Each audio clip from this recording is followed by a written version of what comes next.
अस्सलाम वालेकुम नाज़रीन, उर्दू टीवी चैनल में खुश आमदीद। व्यूअर्स, ड्रामा सीरियल खूबसूरत की एपिसोड 50 में आप देखेंगे समर के वालिद अपनी बीवी नजमा से कहते हैं, मेरी बात हुई थी मौलवी साहब से। वो कह रहे थे कि मायरा ने घर वापस लौट कर आने से साफ इनकार कर दिया है। ये सुनकर वो हैरान रही तो वो कहते हैं वो घर गए थे वजाहत के।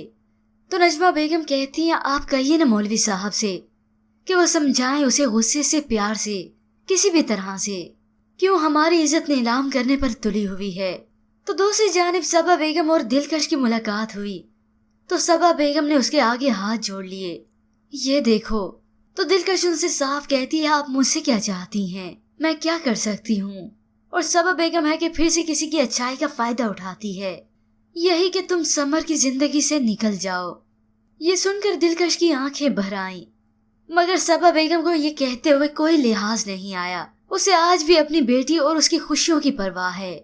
मेरे गुनाहों की सजा उसे न देना, मायरा के पास जाओ और उसे यकीन दिलाओ कि तुम समर की जिंदगी से हमेशा हमेशा के लिए निकल गई हो। अब दिलकश को मनाने नजमा बेगम आई हैं, मगर दिलकश नहीं मान रही। तो नजमा बेगम ने पूछा कि उसे क्या कहूँ मैं जाकर। तो दिलकश ने अपने दिल पर पत्थर रखकर उन्होंने कहा, उसे कहिएगा कि यूं रोज रोज मोहब्बत बदलने से मोहब्बत नहीं मिलती, उसे उसकी मोहब्बत मुबारक हो। और इसके बाद वहां दिखाया गया अफजल और बुशरा की शादी। मगर जब अफजल ने घूंघट उठाया तो वहां दुल्हन बने बुशरा नहीं बल्कि दिलकश बैठी थी।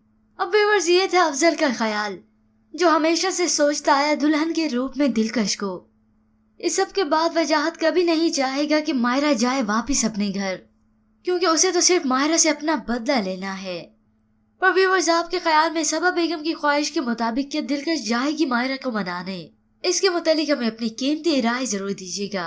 मज़ीद ड्रामा प्रोमो के लिए आप देखते रहिए उर्दू टीवी।